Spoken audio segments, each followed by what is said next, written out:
的这么难，为什么要坚持？就是为了让老百姓心都热着。咱们这个职业跟其他职业不一样，都是拿命拼出来的。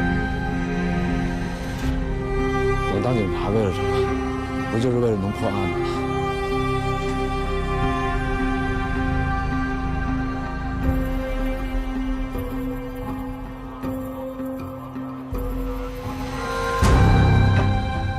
我们是刑警啊，关键时刻得顶得上去啊！那么多无辜的生命被枪杀，几千号民警日夜奋战，掘地3尺，我要把它扒出来。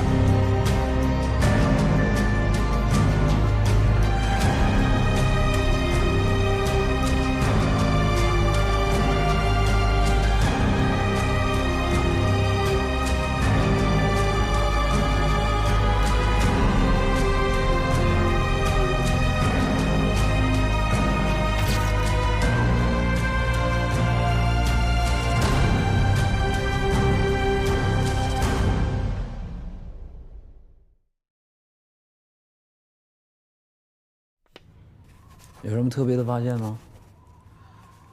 我看见白玲戴了个大金戒指，够特别不？白人儿，那就那卖白桃鸡的小媳妇儿啊？对呀。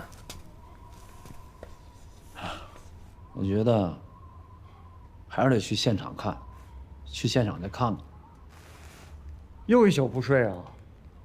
睡不着啊！我听肖云东说，那省厅丁子姐、韩局现在一听见电话就炸毛，那我们好意思睡觉吗？你悠着点啊，好歹也眯2个小时。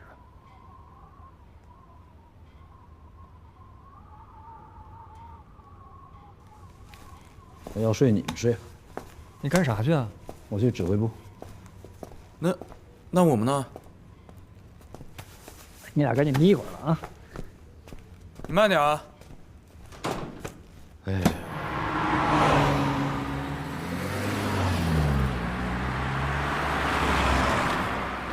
摸排了一天，摸出什么情况了吗？什么情况也没摸出来。你们呢？也没有。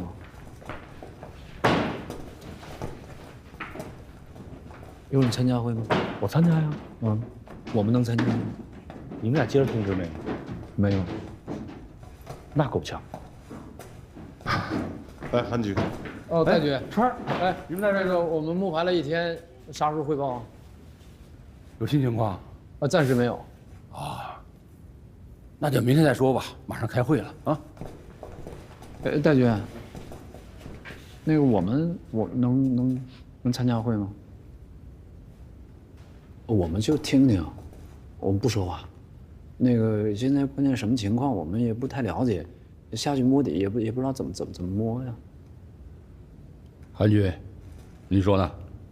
咱们秦队是中昌大学法律系毕业的，这不刚到警队吗？对，昨天是我们3个先到现场的。哎，胡队，你不上去吗？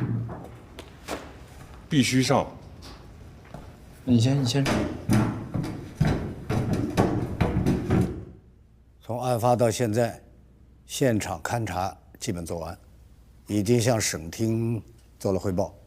现场发现11具尸体，前10具都落实了，只有11号尸体现在还没有落实。时间关系，我就直接说说我的看法。第一，这是一起有预谋、有计划、有准备、有目标的持枪杀人、抢劫、暴力犯罪。犯罪嫌疑人犯罪的目的就是杀害保卫人员，抢劫西山矿巨额工资款。第二，犯罪嫌疑人对现场十分熟悉，伤害目标也非常清楚，由此判断，合昌本地人作案的可能性比较大。第三，犯罪嫌疑人应该在3人或3人以上，有组伙的条件。第四，犯罪嫌疑人有比较强的反侦查能力，胆大妄为，不计后果，很有可能是我们曾经打击处理过的人员。第五，犯罪嫌疑人先抢了一辆出租车，然后驾车闯入西山矿，实施杀人抢劫犯罪，在抢劫犯罪未遂的情况下，弃车逃跑。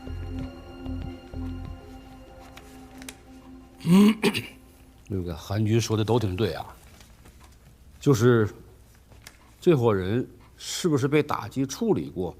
我觉着，咱们是不是先别定？流氓小痞子能做出这么大的案子，我是觉着不像。那个张小毛和江科长说，那个枪手是个女的，身手敏捷，心狠手辣，像是受过专门训练的。但是咱们处理过不少的刀枪炮的案子呀，没听说是哪个里边还有个女枪手还挺厉害的。要是有的话，咱们肯定都能有印象。那个女枪手这个事儿，我问过张小毛了，她很确定是个女的。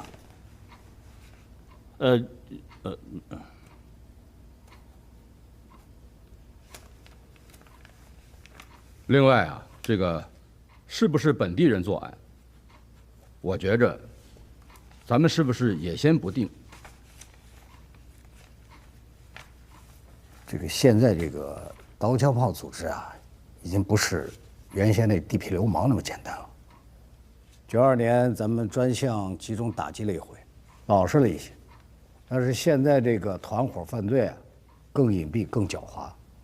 像西山矿这样的案子，他们也未必做不了啊。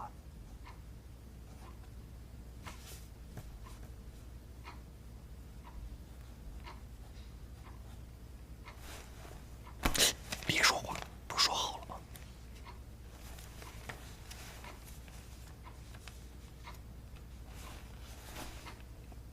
还有一个重点就是这个11号尸体那么大一活人死在案发现场，现在根本不知道是谁，这不怪吗？哎呀，这种话呢？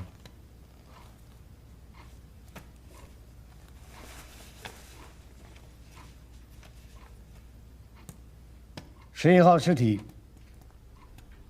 从昨天到今天，缢了整整1天。开始以为是沈鹏鑫否了，后来觉得是北楼或南楼的工作人员，经各科室清查也否了。2个回家探亲的也从外地把电话打回来了，也就是说，这个11号无名尸不是这个院里的。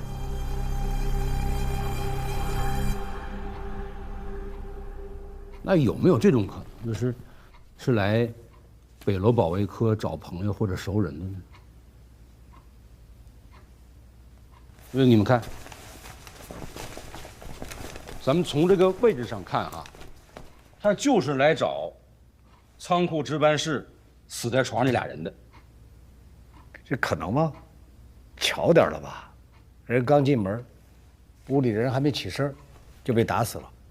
这个过程。 也就4、5秒钟吧。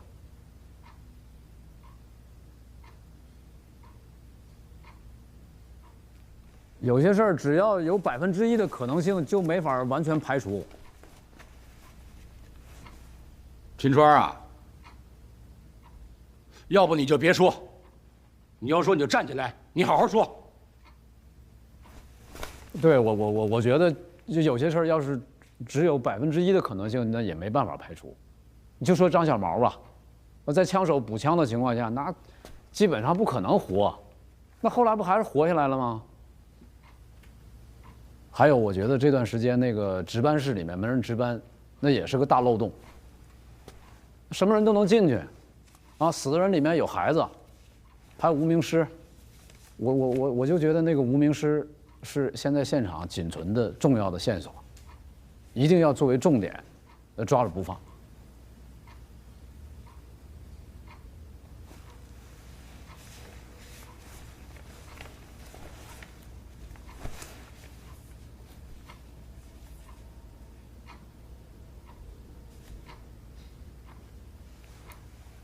说到重点了，重点就是这个无名尸，所以要尽快的查清楚这个无名尸。要想到各种可能性，有没有可能，这个11号无名尸就是犯罪嫌疑人之一？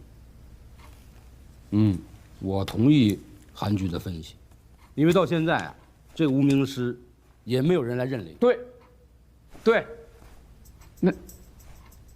那个我觉得这个一定要抓住这个无名尸不放啊！我觉得这事一定要下决心。啊，要尽可能争取的那个多找一点那个特征，这样对确定尸源有用。啊，从这个刑侦学上讲，就我上大，啊，完了，说完了。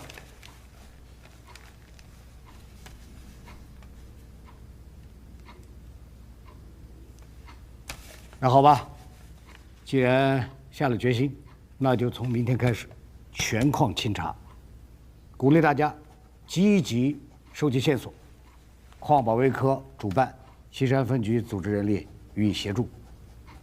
另外，在这个看守所、拘留所、劳教所和受审站开展检举揭发，提供线索者可以算戴罪立功，立功的予以奖励。二哥，你太厉害了！咋的了？这么大案子，那么多领导，我刚才就插了一句嘴，那韩局一眼就给我瞪回去了。你在那说那些话，领导全听进去了。有胆儿有识啊！我拽都拽不住，我估计这话你要不说说得憋死。怎么憋死？说谁呢你是？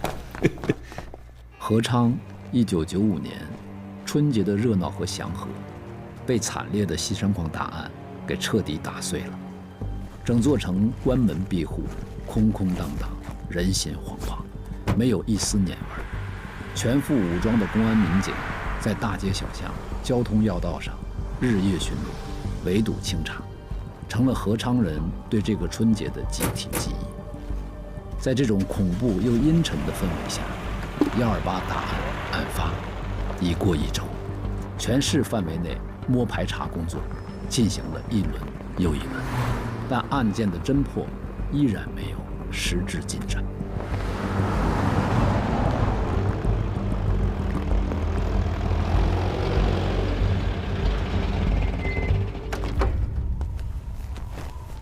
哎，正好，金队，帮忙查查无名尸。烧的糊了吧唧的，你看看。糊了吧唧的有啥可看的？焦头烂额能认出啥来？咱去哪儿啊？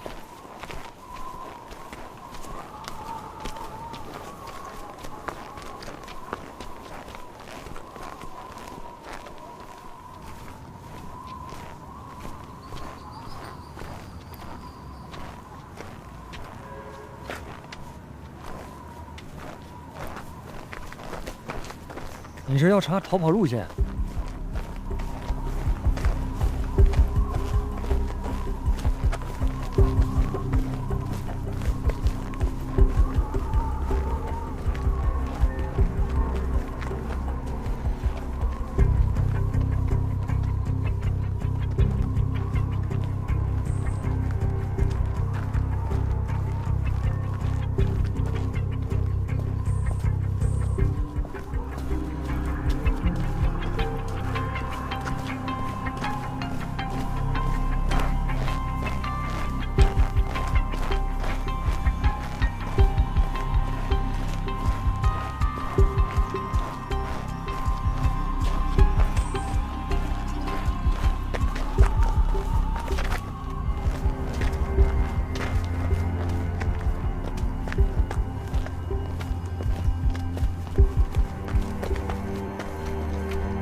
没事。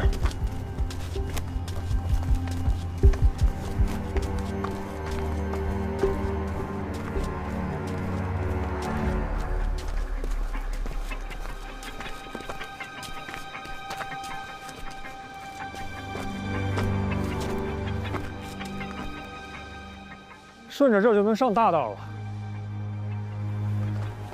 他们不会走大道的。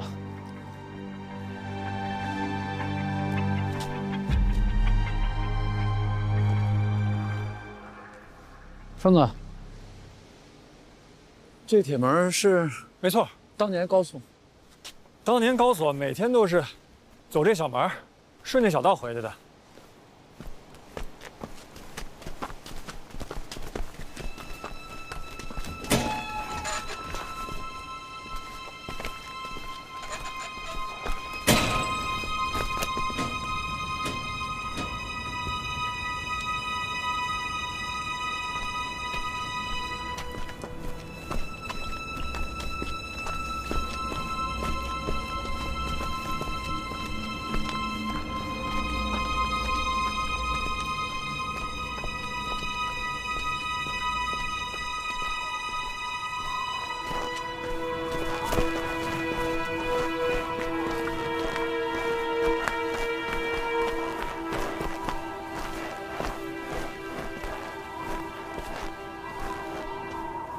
超哥，那儿就是高所长当年遇害的地儿。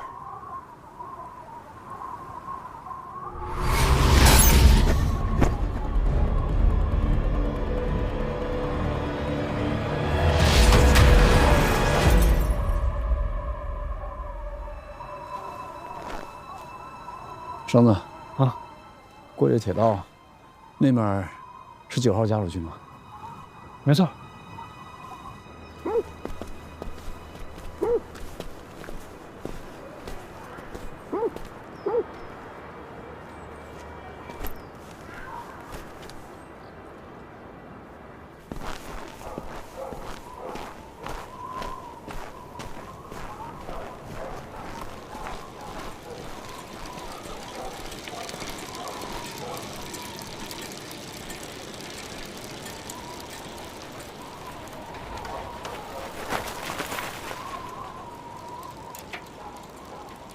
那家属区不是更容易暴露吗？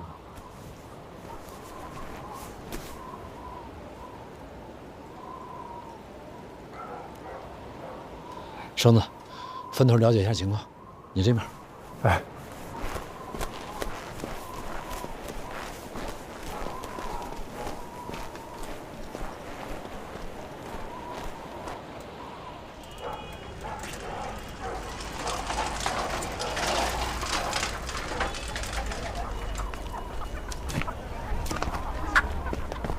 叔，在家呢哈？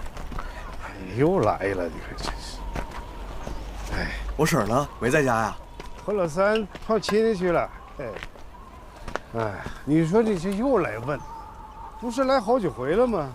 你说我这来来往往的都是街坊邻居，哪有啥可疑人呢？哎呀，这案子没破呀，咱就得问。看看，这啥呀？认识不？这烧成这样了，这谁能认识啊？不认识，没见过。你说老大老二都出去打工了，老三和婶儿串亲戚去了。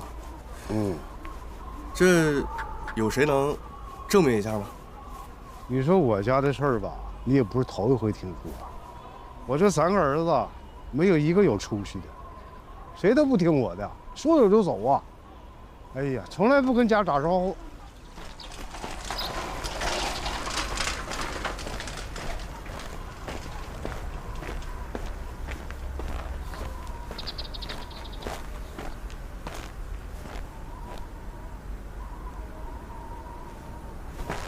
你说说你呀，你就不能把那些垃圾都扔了呀？你看看你这小院堆的呀，留着干什么呀？你也不嫌烦？扔了扔了，完事都扔了。聊着呢。扔了。你也真是。小同志，你找谁啊？婶儿，我是大山子派出所的。哟，这警察又上这儿来调查呀？又上我们这儿调查杀人犯了。还是调查那事儿啊？哦，我们大妈是杀人犯呢。哎，小同志啊。到底是死了多少个人呢？是10个还是11个呀？那么多人呢？我们有纪律，不能乱说。哦，我来呢，就是想打探打探，咱这片儿有没有发现什么可疑的事儿？哎呀，一天问8遍有啥用啊？你说，可不是嘛。我们也想早点破案，所以这不才发动群众广征线索吗？哎，正好，我这儿有线索。你有线索啊？我要举报。等会儿，我记一下。没有什么线索，有线索。哎呀，我这是正事儿，你们都说什么呢？正事。前几天吧，从北边来了个女的，长得特别漂亮。北边？说是当年的蝴蝶米转世。蝴蝶米转世，说的跟真的是。真的，真的呀！快说说，还有什么？那帮土匪里头是不是有个女的？可能性有很多。那兴许她不是一女的，她男的戴一假发套也有可能呢。假发套？男的戴一假发套？戴个假发套怎么可能？戴个假发套？什么？看见了？柱子他妈说，他家柱子捡了个假发套，还有这样的事儿呢？还真有这事儿，还卖了20块钱呢，卖钱了啊！我听说了，我听说了。啥时候事儿？就前2天的事儿呗。我怎么？那发套是长的还是短的？那我哪知道？不知道，不知道。就是啊，别吵了，别吵了。老邹家发廊，老邹家发廊，对。真的假的？说过这事儿，我倒是是他们讲的事儿啊。对，就是在这儿捡的。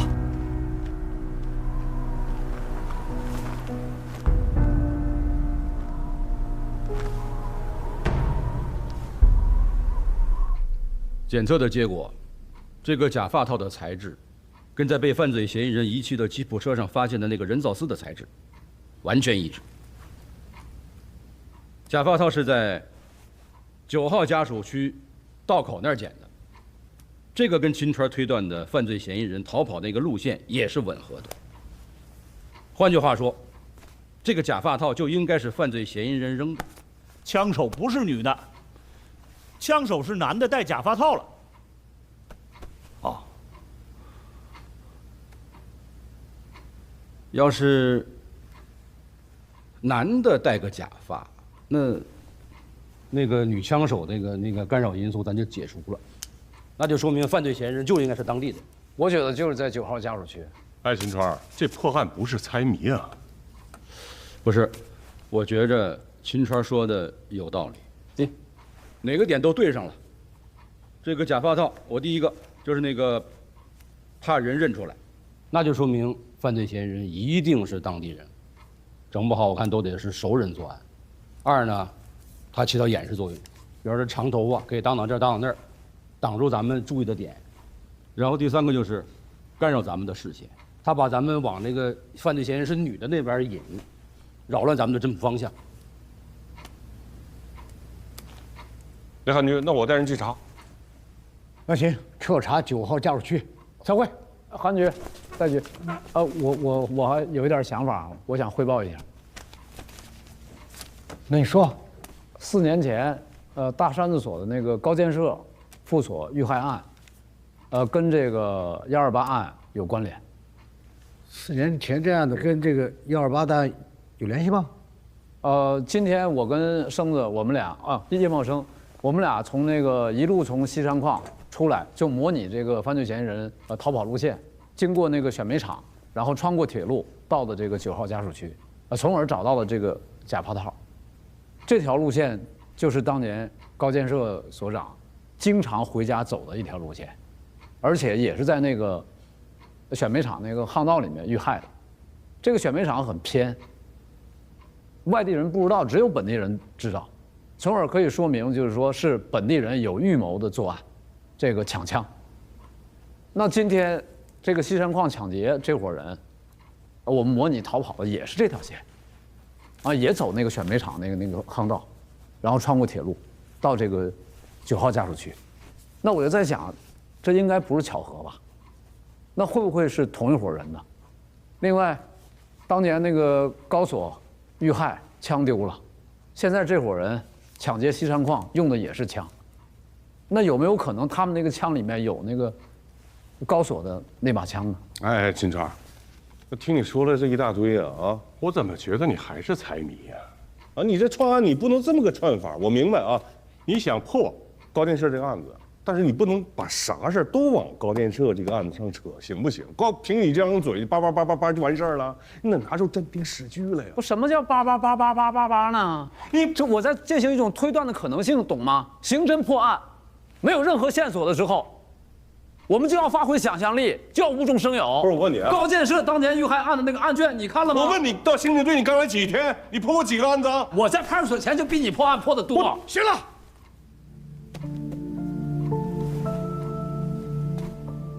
吵吵啥？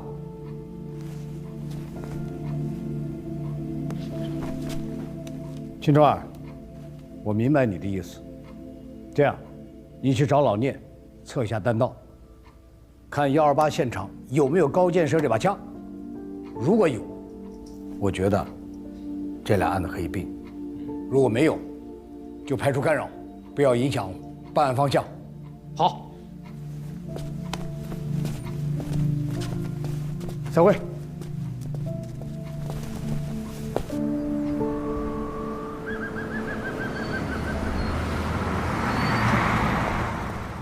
老聂，老聂，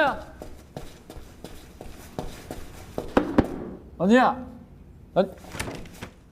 老聂，老聂。哎呦，秦队啊，你咋来了？啊，嘿，这都几点了？不是你铁打的你啊？啊，不是。老聂，那个你这枪弹检测完了吗？你今晚上能给我加一个活不？今晚啊，你数一数，你看看我这有几个技术人员，这人手不够不说，啊，这设备也跟不上啊。你看，要验的物证，这还有一大摞子呢。我知道您辛苦了啊，但是我这事儿挺急的。我也着急，你看我急得嗓子都哑了，着急也没有用。我老聂不是麻痹哪吒，我不像你们年轻人身体好精力旺，这要想立功10天8天都能熬得住。我这一把老骨头，你说我熬不住啊！老聂，听我说，那个辛苦啊！这样，你听我跟你说，那个当年高建设高所长遇害，枪丢那案子你还记得吗？那咋能忘呢？50次的。对，我现在觉得这个128案跟当年高建设案有关。这要是枪能对上的话，这就是一伙人干的。不是，这陈年旧案多少年没人问了？你咋想起来了？高建设是我师傅，我一直也没忘啊。哎呀，哎，你干啥呢？找人给你测枪。我们区整体已经摸排2遍了，要说有什么可疑的地方，我觉得还是陈海山家。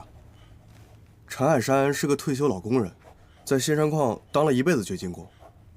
这老头平时很老实，不怎么出门，也不怎么管家里边的事儿。他媳妇儿叫苏秀云，很泼辣，还在街道当小组长。平常我们案子要找什么线索，他还能提供。我是要问你有啥不对劲儿的，咱们就直接挑重点说，行不？哎，他有3个儿子。都没怎么上过学，也不上班，也不下井，天天就这么晃。老大去了元山，好几年了，一直没给家里边来信儿，不能面见本人。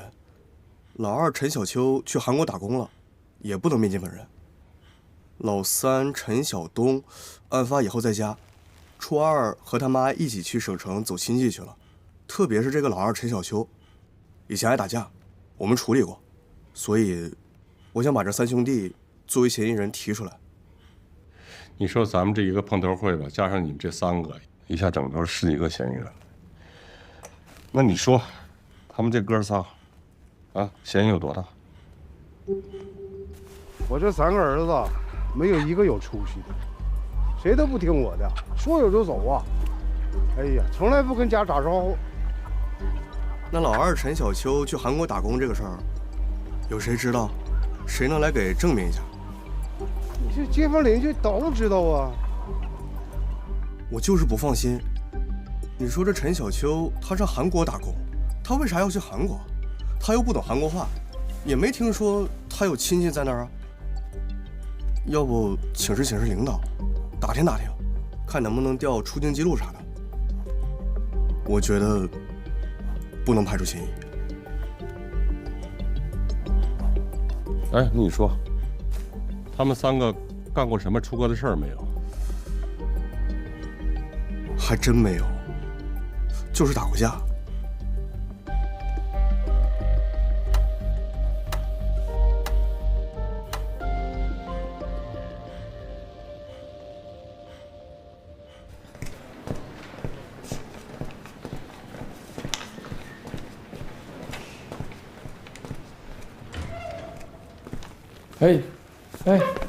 哎，咋样？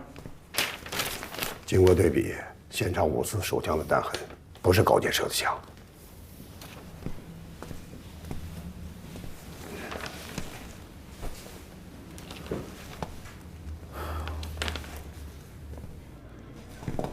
指挥部啊，让组织大伙来辨认11号，看看是不是有人认识。放假嘛，跑了我2天，一个个都说不动，都不愿意来。可以理解。来，下一组。你说这叫啥事儿啊？大过年的，真晦气，整的跟遗体告别似的。别啰嗦，仔细看。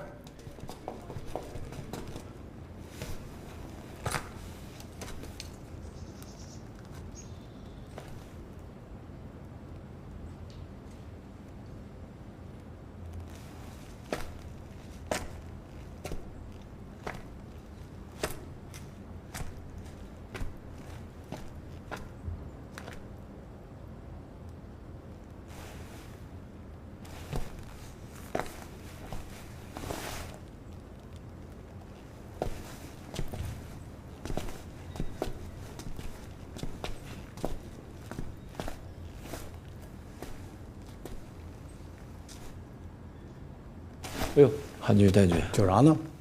哦，我到现场来看看。看半天了吧？啊，什么想法？我就是觉得这个11号无名尸，我有点想不明白。咋的？他怎么也烧成这样？我的意思就是这2具，他因为在床上，他有被火褥子，他烧毁程度严重。可是这个怎么也烧成这样？你想说啥吧？我是觉得这个，你看，这个窗帘啊，还有这个沙发布，这些易燃物品都离他有一段距离。有没有这种可能呢？就是当时情况很乱，犯罪嫌疑人放火的时候，把沙发巾和窗帘布扯下来，扔到这个11号身上的。有这种可能。但是有没有其他的可能？你说，韩局，上次开会您也说了，说这个11号无名尸有没有可能是犯罪同伙？那我觉得现在有可能，而且可能性越来越大。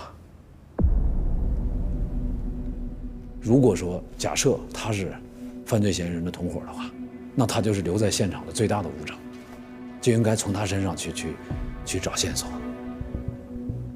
你的意思是说，犯罪嫌疑人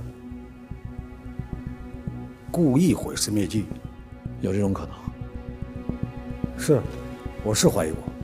可是这个无名尸身上中了2枪，是犯罪嫌疑人的猎枪打的，他们往自己同伙上身上开枪，说不过去啊。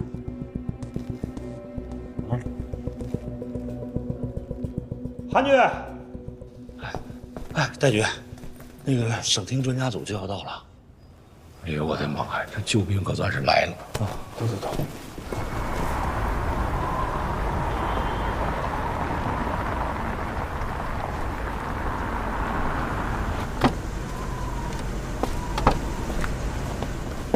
谢霆，你听得清楚了？哪个是曹老师啊？就是最右边那个。刚下车这个是吗？曹老师谁呀？曹老师你都不知道谁啊？不知道。曹忠素老师啊，那全国痕迹专家，那咱们警察的楷模。我认识左边那个魏宁魏处长，听说破获不少大案。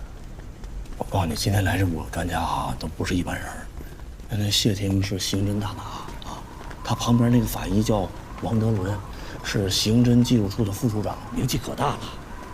同志们辛苦了啊，辛苦了！你们的工作日报我和专家组都研究过了，工作做得很扎实，对于犯罪嫌疑人的刻画和案发现场的分析很到位。谢谢，辛苦了，辛苦了。还有，我同意你们的侦查结论，这个犯罪团伙呀，这个准备充分，他不是临时出动的，而且出动的时候快进快出，战术上很成熟，应该就是本地人。你们的动作很快，前期的这个技术工作，很到位，质量很高。你能这么说，肯定对了，算是这真谢谢专家呀。说实话，这案子查到现在，真有点僵住了。现在是时间紧，任务重啊，直接上手案子吧。这个案子虽然复杂，但是破案条件是不差的，所以我们有信心这个案子能破，也必破。曹老师能这么说，那我啥也不说了。肖东，哦，你带王处和吴法医去看一下11号无名尸。是。案发现场在哪？我直接过去。啊，警长，哎，你带曹老师去。是。曹老师。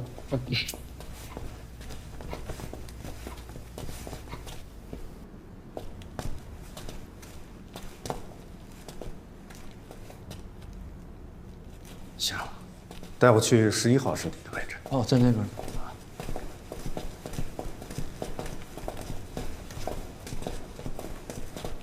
11号和8号都是在那个北楼的这个保卫室。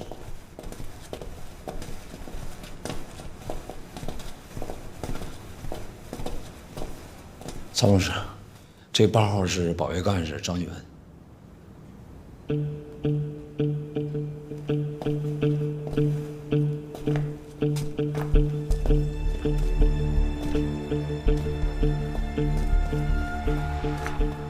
那是9号，这10号，那11号就是无名尸。我们排查了很多轮，也没有找到尸源。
陈川，来，帮我站一下11号的位置。哎，反了。好。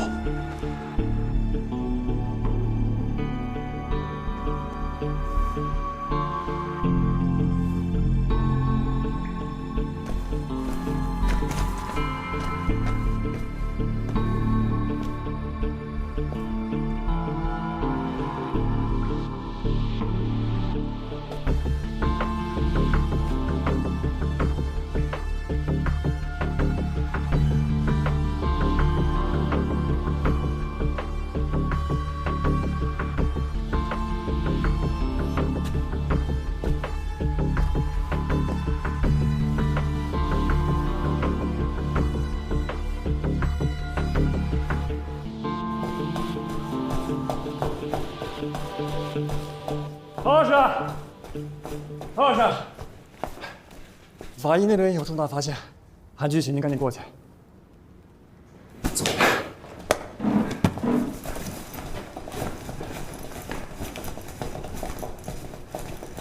曹老师啊，你看啊，他这个右颊部和左眼部创伤口那个面积啊都很大，边缘呢，他那个也不整齐，尤其是这个右颊部这里啊，这一看，这很明显的就是那个贯穿伤。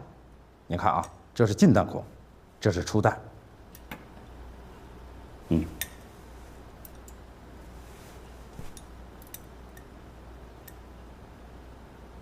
我看何昌法医鉴定报告上说，11号中的是2枪猎枪。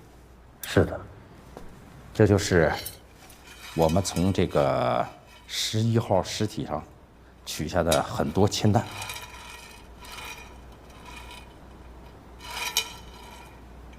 德伦，小吴，我不懂医，有个问题想请教一下。您说。猎枪是散弹枪，它打出来的弹丸数量多，散开的面积大，但大多数弹丸是不能穿过人体的，只能造成盲管伤。一般情况下是不能造成贯穿伤的，对吧？曹老师，您看问题啊，真是一针见血。那个也是我们请您来的主要目的啊。照11号尸体这种情形啊，那个只有2种情况可以形成贯穿伤。第一种呢，就是这个猎枪啊，它近距离射击可以造成；第二种呢，就是有比较大的单个弹丸，也能形成那个贯穿伤。就比如，手枪射的那个子弹。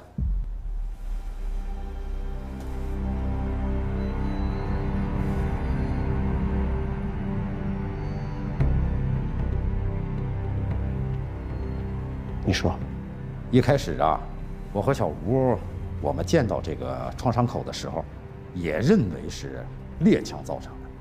后来我们俩一商量，还是决定进行脑组织解剖检查。可是我们在检查的过程中啊，在他这个右颊部软组织上发现了一小段特殊的弹道痕迹。